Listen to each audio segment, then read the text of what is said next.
Hey everyone, welcome back to another episode of the Millionaire Real Estate Agent Podcast. I'm Jason Abrams, and this is the place where we lift the curtain on the world of real estate like never before. Every week, I sit down with visionaries, pirates, and mavericks. We're here to document, demonstrate, and most importantly, demystify their game-changing models and systems. What secrets propel them to the top? And how are they living their dreams? This is about passion, it's about strategy, but above all, it's about real, tangible success. So buckle up and let's dive in. This is the Millionaire Real Estate Agent Podcast.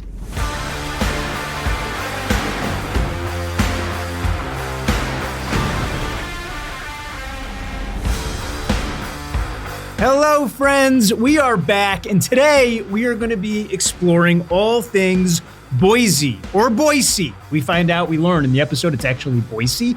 We are talking to Lysi Bishop. She's a force of nature. Friends, Lisy you're talking $300 million worth of real estate. I mean, she's synonymous with how real estate gets sold in this marketplace. Her story is absolutely unbelievable, and we're going to unpack one of the most powerful open house systems that I've heard in a long time. This thing is a no-brainer. Buckle up for Lysi Bishop.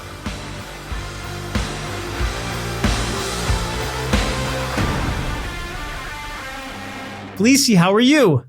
I'm doing great, Jason. Thanks for having me on the show today. Let's get it out of the way early. Is it Boise, or how do you say it? It's Boise, Idaho. No Z involved. Got it. Boise, Idaho. What you're doing is absolutely extraordinary. You're running a business that's doing over, call it 250 million in volume, 275-ish units. And the thing is an absolute juggernaut, because I was reading all of the comments on how much people that you do business with love you. And I got to unpack it and understand it. But before we do, I want to go back. How did you find your way into the greatest industry in the world? Well, I agree. This is the greatest industry in the world. And mine was on accident. I'm a really hard worker, truly to a fault. So I had very few jobs in my life. I would have one job, have it for a long time, and I would excel in that job. My husband and I were living in Hawaii, and we were pregnant with our first baby. Okay, wait, stop. You went from Hawaii to Boise, which is beautiful, don't get me wrong.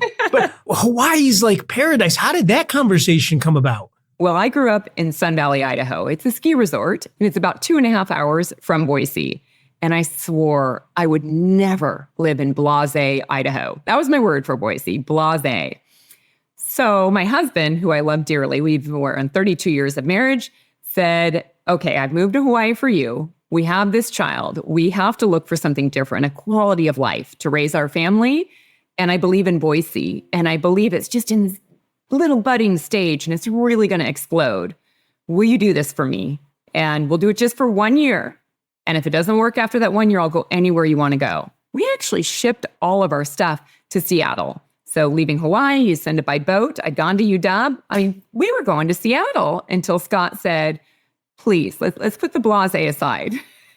Let's think about this place. And we drove through, and he had this great vision, and he was right. And that 1 year ended up to now be 30-something years. So when you get to Boise, you're not a real estate agent. No. I was raised by a single mom who was a very successful real estate agent. So I'm a little bit older than some of the newer agents that are out there. And in the 70s, my mom was really cutting edge, and she flipped houses. I don't think we called it flipping houses back then. She bought houses, fixed them up, and sold them. And so I watched this as a young child when all the other moms were stay-at-home moms. And she was going out and working her tail feathers off. And she was fabulous at it. And I can remember how proud she was when she got her loans from Wells Fargo in Los Angeles without having a co-signer. My father was a physician, but she did it on her own, and she had so much pride. So I had this phenomenal role model. She was just, there was nothing in the way. It didn't matter if I was a man or a woman. Like, what do I want to do? And what are the hurdles? What are the roadblocks? How do we remove them? That's the just gift that I was given from birth. And so I had very few jobs. And this job that I had was working for a retail clothing company. And I had started working for them as a sophomore in high school, maybe a freshman in high school, literally knocked on their door, will you give me a job? I'm 14 years old. And they gave me a job, and I worked in and out when I'd come home on summer breaks. So I worked for them for years. And then they had asked me, they needed me to manage some stores in Hawaii, and had asked me to go over, and Scott was still in school. So Scott was able to go ahead and go to University of Hawaii, windsurf. Like, it was a great life. So we loved it, but it was not a place to raise children. Got it. So now you're back in Boise, and you decide to turn back on the passion for real estate? Well, I was never going to do real estate. I mean, Jason, I was raised by a mom who had a phone in her ear at all times. And I remember having a briefcase phone to put in a car before I'd ever known that there were suitcase phones.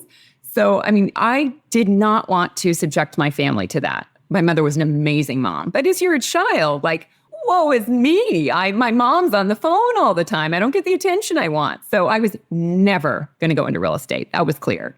And so I did everything else. And when Scott said, come to Boise, this is amazing. Look at this growth. I want to, at the time, he wanted to be a stockbroker. He just felt like this budding community was going to be the right place to raise kids and to start a career. So I came here for him, and he wasn't able to go back to work right away. He needed to finish school to make a living. And what I knew, what was in my blood, was real estate. It was a part of my life every day, in and out. So I went into real estate temporarily to pay the bills for our family, maybe for a couple of years, so that he could get out of school, get his business started.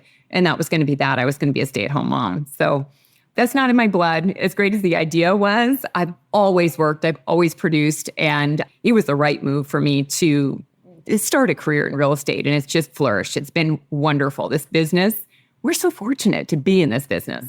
So many of the deals that you do come by way of repeat and referral. Yeah. And that's no accident. You're very purposeful about that. Can you explain to me how that works? If you would have asked me in my young years, I would have said it was an accident. I would have said it's pure luck. I'm just lucky, and it's just by accident. But I was a young girl, 23, 24 years old, pregnant. I make a joke that I was barefoot and pregnant because truly we had no money. My husband and I were dirt poor, trying to figure things out. Young people are very successful right now. But at that point in time, people would pat me on my shoulder and be like, oh, you're so cute, sweet. We're going to go through so-and-so, the wife of the most successful CEO, and good luck on your endeavors. It was a very tough industry to break into. And so I thought I was lucky. But really what it was is I have this drive in me. I have a servant's drive. I want to serve at the highest level. And I understood very early on that it was not about me. It wasn't about me, it was about them. And I had a sole goal of serving that client at the highest level. And I cared so deeply about that we made their dreams, their goals happen. We removed the problems, the hurdles that were in their way in order to make it so that they could meet their goals, no matter what it was. And so that to me was the accident and the luck. And what it really was when I look back and I train was understanding that it was not about me. It was about them. How could I serve, and how could I communicate at such a high level that I was able to future pace them for what would happen next in order to keep their stress down, to have a phenomenal transaction, even when problems came up.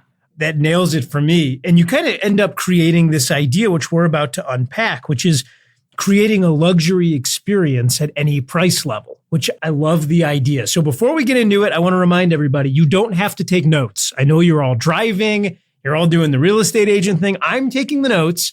We send them out every Thursday. If you're not getting them, you can sign up at MREAnotes.com. I'm literally holding a pen. I'm going to be writing it all down. So Lisy, teach me, how do you treat every client? How do they get a luxury experience no matter what the price range is? So actionables, what I want to do is I want to get there and be present and listen. You're going to hear me say it over and over again.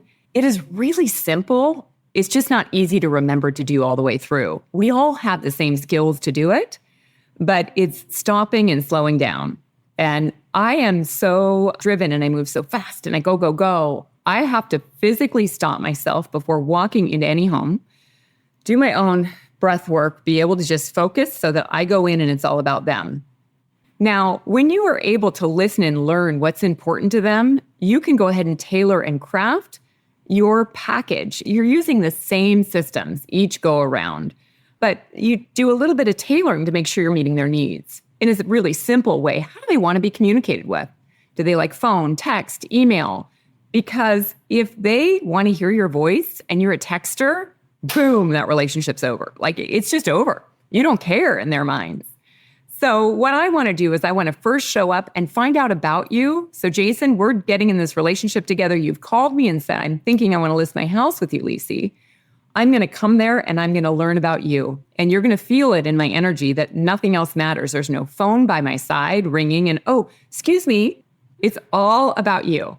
And as I go through learning about you, I'm going to be taking detailed notes, just as you're taking notes for everybody listening, so that I can remember it and reference back to it, and so that I can tailor my system for you. Then we're going to walk through the house. So this is just when you say, how do you do it for a client? I'm breaking it down to a listing appointment. And that's what I do now. I have a listing-based business. But I'm going to then go ahead, walk through the house. I'm going to learn more about you. I'm going to take such detailed notes that I'm going to be able to, by the time we sit down and talk about what I'm going to do for you, you're going to be so comfortable with me that you're going to share the ways that I can help you find success. And I'm going to already know all your hot buttons so I can future pace you for the difficulties that are ahead. Because real estate has a lot of hiccups, a lot of stress, and people are hiring us to solve their problems.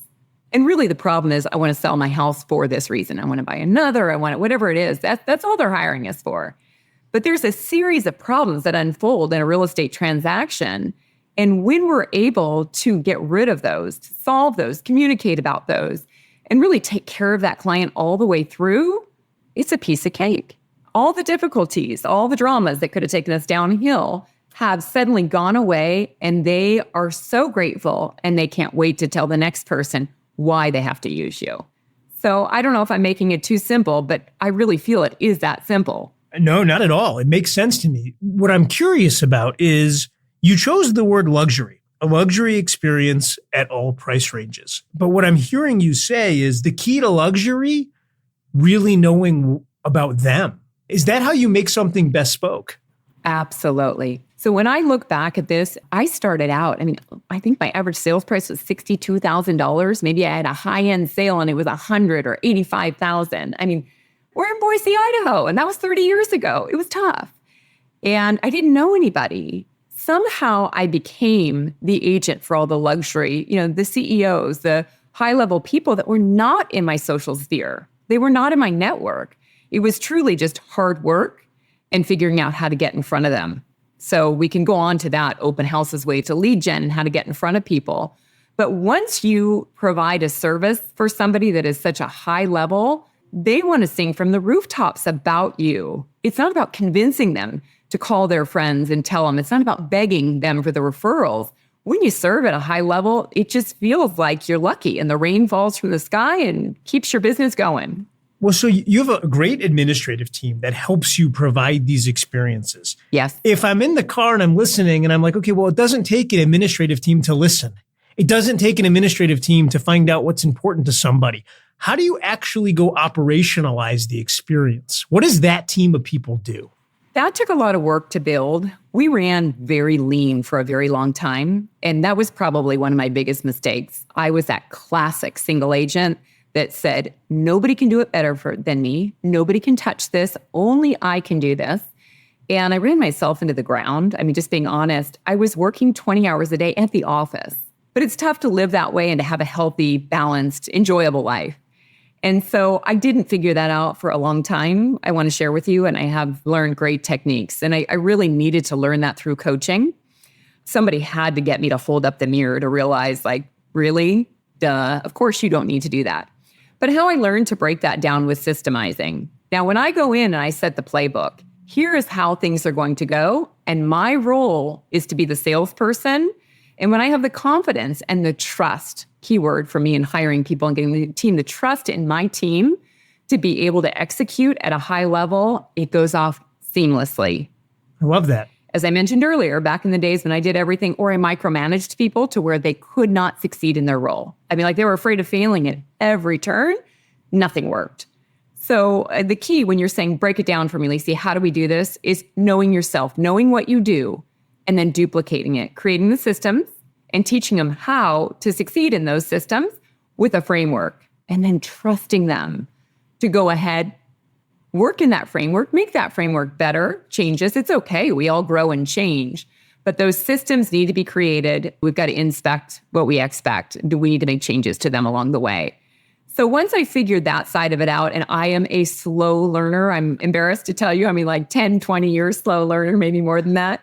Just everything escalated where now I'm at a 7th level. I used to be doing, the majority of the business.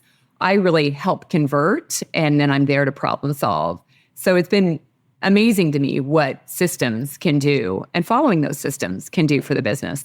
So one of the things that you all execute so well is your open house strategy. And that's a big part of your lead generation. Walk me through, tell me exactly how to do it. This is the greatest thing about Keller Williams, is that we have all these ways to, I'll call it cheat, but it's a culture of sharing. We have these ways to cheat, to learn and succeed from other people's great lessons or failures.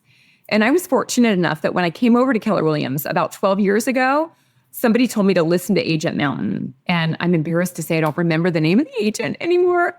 But there was an agent out of Texas, a husband and wife team that had market share over a general area. And it was such a similar business model to mine. And they also did open houses. I did a lot of open houses, but I wasn't as organized. And they had what's called an open house tour. And from that open house tour, they did 44 Sundays a year. So every Sunday, excluding Mother's Day, Easter, Christmas, 44 Sundays a year, they did a minimum of 6 open houses. I may have butchered it because this is what we do, and I think we copied it directly from what they did. And through that, we built an entire marketing platform around it that the success team, what we call our support team, the success team could build for the agents. So the agents had a very focused jobs. Their one thing was to convert during that open house. So what they had to do to get there was they had to be the neighborhood expert. They had to do their own CMAs, know all the comps, drive the neighborhood, drive the comps, have everything prepared so that they were the neighborhood expert and could convert at that open house. And they could take whoever wasn't convertible that day into their follow-up pool. Let's walk through it sequentially and linearly. So if I'm out there and I'm like, okay, I want to do an open house tour in my world, what's step one? I got to think, for 44 Sundays of the year, your group is going to do a minimum of 6 open houses each Sunday. Is that right? You got it. Okay. So step number 1, I'm assuming that's picking the houses. Step number 1 is picking the houses. We have the inventory. But if you don't have the inventory, you could create this by borrowing the inventory. Okay. And because we're a team and we're looking to fill our pipelines, we're looking for our buyers agents to be able to sell homes. We're trying to sell the seller's home. And of course, by being out there in the field, we're going to be attracting future business. So it's not just single fold. We are hitting it on so many levels. Which day of the week am I picking which houses I'm going to hold open? So we have a very old-fashioned strategy is we do every Sunday for the open house tour. Our agents can do open houses anytime they want. We just have to coordinate with the sellers. But in our listing presentation, we do an open house tour, and our tour is every Sunday from 1 to 4. It's just so clear. And we developed a following who looks for it. Am I picking the homes I'm going to hold open this coming Sunday on Monday? Like, do I pick early in the week what I'm going to hold open that weekend? We're a week and a half advance so that we are able to speak with the clients, and then we recalibrate. Monday, we start our recalibration and we finalize them on Tuesday because things sell over the weekend, other fast tracks come in, but we have to do a lot of advanced planning to get that many people. Some weekends we have 12. And so when we have that many agents, that many sellers, it's fairly heavy lifting to get that going. Okay, step 1 is picking the right house, and I'm picking them a week and a half in advance. What's step 2? Step 2 is you're going to match your agents with your houses and give your agents their addresses so that they can go out and become the neighborhood expert. We're not going to show up like Annette Bening and vacuum the carpet and open the drapes. We're going to be the neighborhood experts on that house. So we want to get those agents involved early. And then we turn it over to our marketing team because we do want to go ahead. Our marketing is right smack before the opens. It's got to be fresh in buyers' minds. But we go ahead and we create a tour sheet so that when they go to one home, they're directed to the next 6 or 12 homes. And so we are helping all of our sellers in all price ranges connect buyers. It's not that everything on the tour is $1 million or $100,000. Grandma might be looking to buy her grandson a house when he goes to BSU. So it is so powerful to be able to mix, to blend We will occasionally do them by area. Sometimes we spread them out in other areas because we can benefit our sellers by getting that extra exposure. When people come to one house and they take the tour sheet, we don't drive them, but they have a driving tour in front of them, a beautifully curated homes that are available and open with stats in front of them that they can do for fun or they can do with a focus. I have a grandson, I'm going to go over here. I love that. So step 1, picking the right house. Step 2, matching which agents are going to be in those homes so they have time to become an expert in that neighborhood and that home. Step 3, the marketing team starts to create the tour sheet that shows all the homes being held open. What else does the marketing team do? The marketing team covers everything for us. They do our SEO in-house. They do our videos for social. Okay, go slow. So SEO, what is that? So we have one person who's in charge of our SEO. So paid Google advertising for your search engine optimization. And so all of our listings are going to have attention that we are purchasing digitally for them so that when somebody is keying in a want, we are going to be searching that zip code and that want so that when it appears that they'd be interested to buy in Boise, Idaho, they'll catch it. And is that driving them to the open house or is that just driving them to the general listing? Right now, I'm specifically talking about for our open house tour. So we do also drive that when we do our local SEO. If it's targeted to that same zip code, it will have the open house. Perfect. The next thing you mentioned was video on social media. What does that look like? So we have another person on our marketing team, and all she does is the video for the social media. And so this is not professional video production. We will on our luxury homes have professional video production, but we're talking the natural lifestyle that we all look for when we're going to be on our Facebook or Instagram. And so she does a beautiful job of making sure that every week, our team meetings are every Thursday, she has some target that everybody gets to go ahead. And even if they have nothing going on, they get to go ahead and feature that property. And so that it gives them all a great presence. So what we do is she creates it, and then we can tag every agent on our team. And our team we are a team, and it's our listings. We all are listing this. So if buyer specialist A is going to go out, buyer specialist B will still promote their video. Our team has this listing. It's us. It's in front of them. And our agents, our buyer specialists and listing specialists, their feeds are constantly showing what we're doing. They're in business. So it's really exciting for them to build their personal businesses within our world. And it's exciting for our sellers because we are promoting their home. So there are going to be several different reels or socials or videos that go over it. Some will be fixed, some will be a reel, some will be just kind of a high speed go through. But we have multiple highlights of our open house and new listings that go out so that the public is very aware of them. So I got the tour sheet, I got the SEO, I have social media. What else does the marketing team do? The marketing team creates the most amazing collateral. And this goes back to being luxury. So when you pick up a flyer, the paper that it's on is not too thin, it's not too shiny, it's not too matte. I mean, we have beautiful collateral, luxury at all price points. It makes that flyer rise to the top. If you've gone through and you've collected everything, you have something that is a complete standout. And the stories that they write, it's not about me. You don't see me with my hands on my hips smiling and, hey, it's really going to be all about that home. Our homes are our superstars. And that way, each of the agents can cater the flyer toward themselves. So what we do with that is you have incredible collateral. So when somebody comes up, the story behind that house that helps it sell is so beautifully written that remember, our whole team, we are the listing agents. They already know how to sell that house. They practiced it with us. We go over it in our Thursday meetings, but they also have that story that they can rely back upon. And when the buyer ends up having a blur at the end of the day, that stands out. So that marketing team has incredible collateral, not only the photographs, the wording, the look, the feel.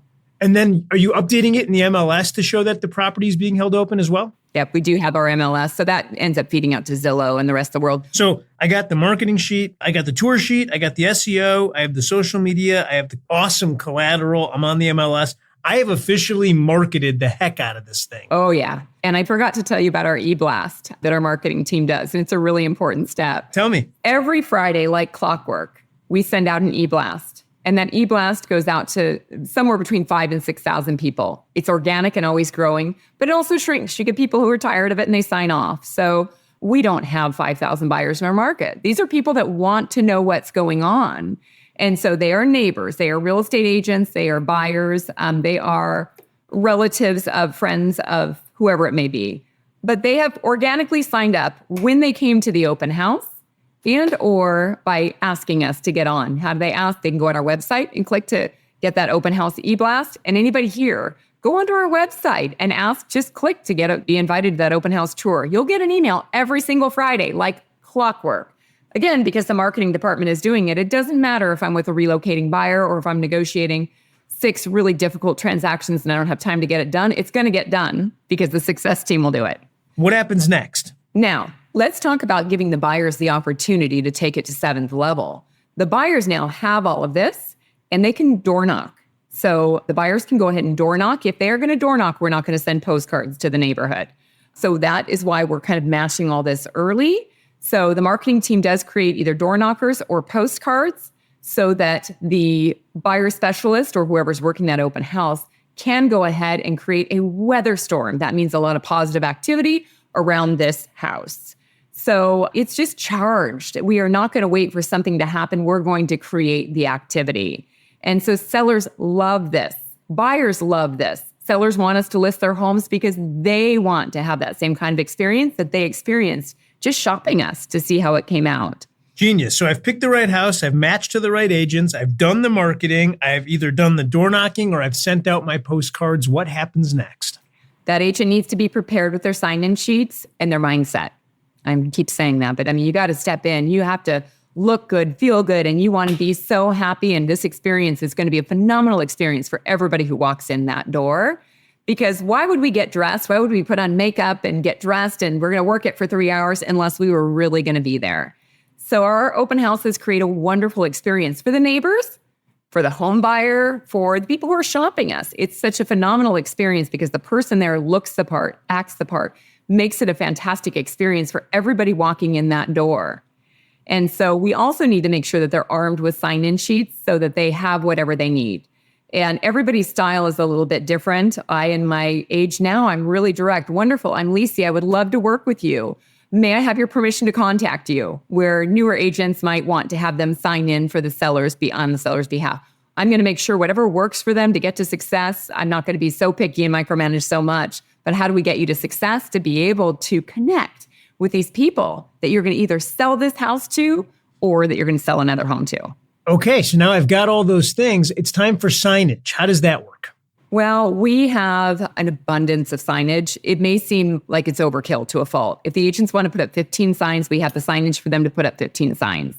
The agents who have the best turnout put up 15 signs and use balloons.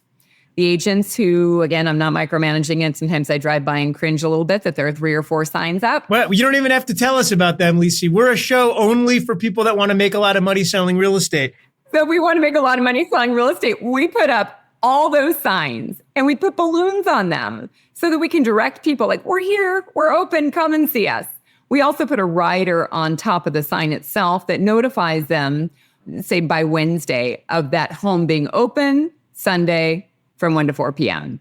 So I got to ask, when you look up, just give us some idea.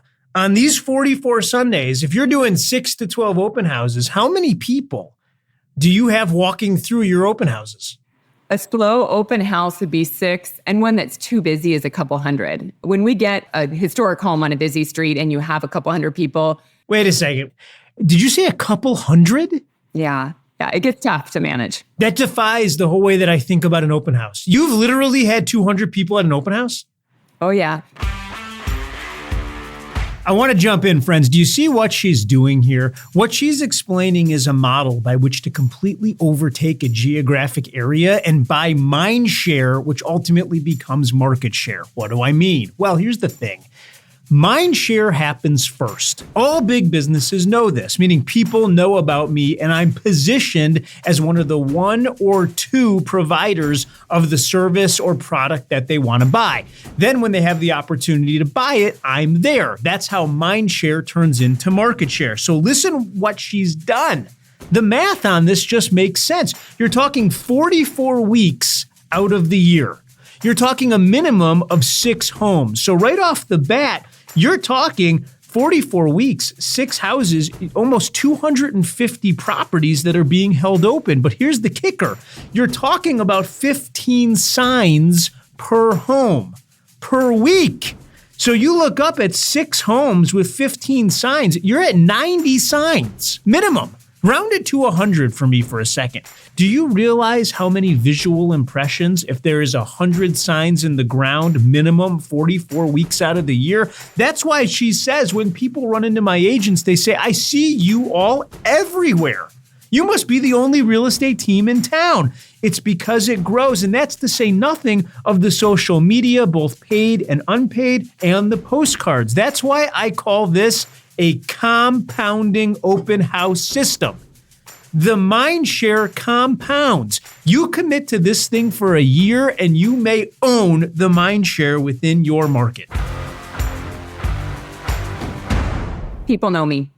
Yeah, people know you. This is a way to overtake a geographic area.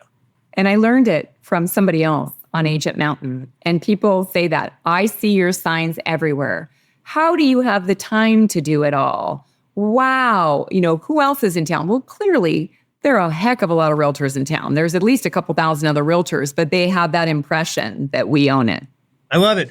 Okay, so now I've had this open house. I've had between 6 and 200 people through it. What's the communication like with the seller? Am I giving feedback? What am I doing with that? So everything that we do is very future-paced. The seller knows before the weekend what we expect to have happen. And if we're on a historic street and we've done all of this e-blast, we warn them that there are going to be about 200 people through. And so we have communication in advance with the seller to please put away anything valuable, prescription medications, all of that. Every open house has this. Tell them what we think will occur out of it. And we let them know that we'll be calling them on Monday to give them a summary.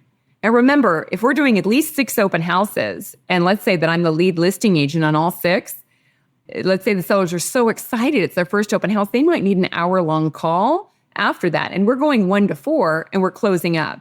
So future pace, set expectations. I'm so excited to tell you about the activity at the open house. I will be calling you on Monday before noon to give you an update. And what it will include is the feedback, the activity, the general response on your home. Remember, sometimes when people are at an open house, they'll hold their cards close. They want it so badly, but they won't let us know. So it may take us through Tuesday, Wednesday, or Thursday to learn of people who might be writing offers out of that open house, but we're going to get an excellent read on feedback from this first launch open house. So they know exactly what's going to happen. If we don't future pace and communicate well, they're calling us at 4:01. We're still talking to people in the house because they never get out on time, wondering why we didn't give them the feedback and feeling let down. So that keeps going back to that communication and future pacing. Lisy, this is genius. The success that you've had is absolutely inspiring. We want to invite you to the lightning round. So we want to ask you a series of questions. We want the first thing that comes to your mind. All right. What is your favorite color? I dress in black every day, but I want something bright and cheery. My favorite color will change with the season. Looking behind me, it's like spring and summer. It's green, bright green, happiness. Okay, change with the season. What is your favorite food? Oh, I'm the most finicky eater. I eat keto, no sugar, high salt, like pain in the rear to eat a meal with. Okay, moving on to favorite movie. Fluffy bunnies. I will not watch anything that is gruesome, brutal, negative. I've got to have a great experience. I don't care if it's a love story, a wonderful history film. I just don't need unnecessary violence. I don't know, even like Casablanca. It's one of my favorite movies of all time. It's fantastic. Is there a favorite book? And there's so many, but is there one that you think everyone listening should read? In my last several years, I have fallen behind on books. And so while I have so many favorites, I would say that I have a goal to pick up my reading again. And so one of the things that my team needs to read is the most simple fable. It's teeny, it's little, it's so easy, called Go Giver. And that is one of our standards that we work under. We are go-givers. So being a part of our team, we want to make sure that you have that philosophy. Otherwise, we're not a fit. It's so good. By the way, stop the lightning round. Mo Anderson came up with the same book when we had her. If you haven't listened to her show, go and listen to that. It's a great episode. All right, back in. Where's the best place to vacation? For me now, Europe, Portugal. Where in Portugal? It's a big place. Actually, the entire country. But Lisbon, this tiny little country, has this beautiful desert to the south and this lush rainstorm, beautiful weather system and vineyards to the north, every part of Portugal. Friends, there it is. You heard it here. Lysi Bishop having wild success and sharing with us unabashedly. I am so grateful, Lisy, for everything you're doing for the industry and for how you showed up for our audience. Thank you. Oh, Jason, thank you. And thanks to Keller. This has been an incredible ride for me. There it is, friends. Lysi Bishop, mark it down, one to remember. Go do this. Give this a go. There is no reason to not go out and own your town via this open house system. And if you look up, and here's the reasons you wouldn't.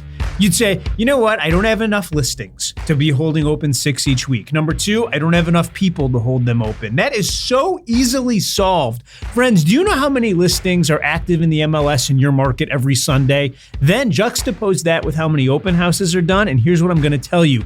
The super majority of the real estate in your market is not being held open on Sunday. Every one of those is an opportunity because I'm willing to bet a bunch of those agents will let you do it. On to number 2, I don't have the human capital. Do you know how many real estate agents there are out there? You're talking about 1.5 million, give or take. And let me just remind you, half of those people have not found their first deal of the year in December every year. Half of them don't do a deal. You got plenty of people. Maybe what you're going to do is go figure out how to certify them to hold an open house and use your sign so that you maintain a standard. This compounding idea of owning mind share, which turns into market share, is a no-brainer. And the way that Lisy describes it and the elegance by which she operates is an inspiration to us. Friends, go forth and do likewise. There it is. That wraps another episode. Friends, I don't know what you're taking out of this. I really don't. I'll tell you what I want you to be taking out of it, which is these are the people that are having tremendously big lives. And the reason it's happening is because they're setting up the models and systems to do just that. Gary Keller told me that leadership is teaching people how to think so that they do the things they need to do when they need to do them, so that ultimately they get the things they want when they want to have them. And that's what I want for you. You're all leaders, but it begins with leading ourselves. If you're enjoying this podcast, I want you to click the subscribe button anywhere that you get your podcasts. We want to be the voice in your head every single week, and every week we're dropping new content. We also send out a newsletter at the conclusion of every show to make sure that you get the highest points in the models and systems that were discussed. So if you want to sign up, I need your name and your email address. Head over to the millionaireagentpodcast.com. millionaireagentpodcast.com. Enter your name and your email address, and every week that newsletter will be in your box. Friends, you just went on a journey. I hope that what happens between now and the next time we meet is absolutely wonderful for you. Thanks for listening. I'll see you next week. This podcast is for general informational purposes only. The views, thoughts, and opinions of the guest represent those of the guest and not KWRI and its affiliates, and should not be construed as financial, economic, legal, tax, or other advice. This podcast is provided without any warranty or guarantee of its accuracy, completeness, timeliness, or results from using the information.